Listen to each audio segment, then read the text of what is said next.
एक छोटे से परिवार में मोहन और उसकी दादी रहा करती थी। मोहन के माता पिता का गुजर जाना 5 वर्षों से ज्यादा हो चुका था।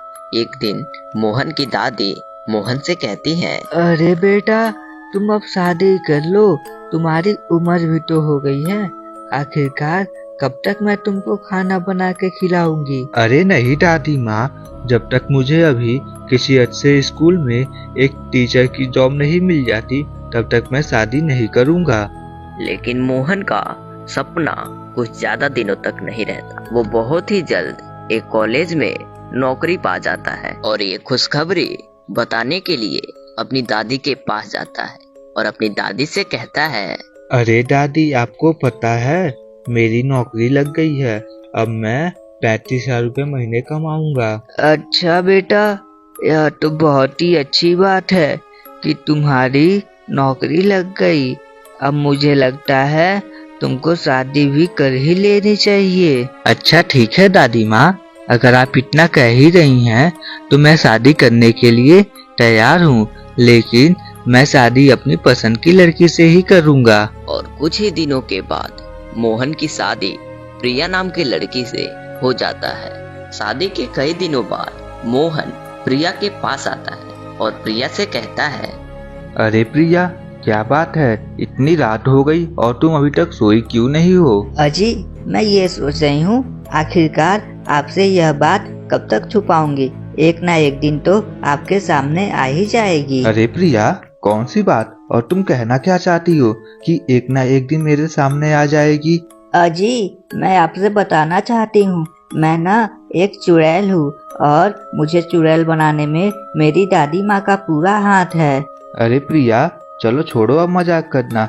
भला इतनी रात को कौन ऐसे मजाक करता है? ठीक है जी, अगर आपको नहीं विश्वास हो रहा है तो लीजिए, आप मेरा असली रूप देख लीजिए। इतना बात कहते ही प्रिया एक बहुत ही डरावनी चुड़ैल में बदल जाती है और मोहन से कहती है, लीजिए, देख लीजिए आप मेरा रूप। आपको नहीं विश्वास हो रहा था ना मेरी बातों पे, तो अब विश्वास हो जाएगा। अरे प्रिया, यह तुमको क्या हो गया? तुम इतनी डरावनी कैसे हो गई हो और तुम ठीक कैसे होगी? अजी, अगर कोई मेरी दादी को जान से मार दे या फिर कोई बाबा उनको कैद कर दे, तभी मैं अपने असली रूप में आ सकती हूँ, क्योंकि मेरी दादी का श्राप है मेरे ऊपर। अच्छा ठीक है प्रिया, कल सुबह होते ही मैं तुम्हें अपने एक जान पहचान के ज्ञानी बाबा के पास ले चलूंगा। वही तुम्हारे दादी को कैद कर देंगे या फिर जान से मार देंगे और तुमको भी तुम्हारे असली रूप में ले आएंगे। फिर अगले दिन जैसे ही सुबह होती है, मोहन और प्रिया नदी के किनारे वाले बाबा के पास जाते हैं और ज्ञानी बाबा को सारी बातें बता देते हैं। अच्छा, ऐसी बात है क्या? ठीक है बच्चा, तुम परेशान ना हो, मैं प्रिया को अभी सही कर देता हूँ और तुम सब मेरे साथ चलो प्रिया के दादी माँ के पास। मैं चल के उसे कैद करके वहीं मार देता हूँ। इतनी बातें करते हुए वो तीनों प्रिया के दादी के पास जाते हैं। किचन के रास्ते वो तीनों उसके घर में जाते हैं और इधर प्रिया की दादी उन सभी का इंतजार कर रही होती है, क्योंकि उसे पहले ही सारी बातें पता होता है और इनको बिना बोले वो अपने असली रूप में आ जाती है। क्यों रे पंडित, तू मुझे मारने आया है? तू क्या सोचता है तू कुछ भी करेगा और मुझे पता ना चलेगा? और ये जो प्रिया है यह बहुत ही चालू हो गई है। दादी माँ, आपको आपके कर्मों का फल तो जरूर मिलेगा। जैसा आपने मेरे साथ किया वैसा ही मैं भी आपके साथ करूँगी। अरे मूर्ख प्रिया, तुझे लगता है तू मुझे मार पाएगी या फिर तू मेरा कुछ भी कर पाएगी? हाँ बिल्कुल, तूने मेरे साथ बहुत ही गलत किया है।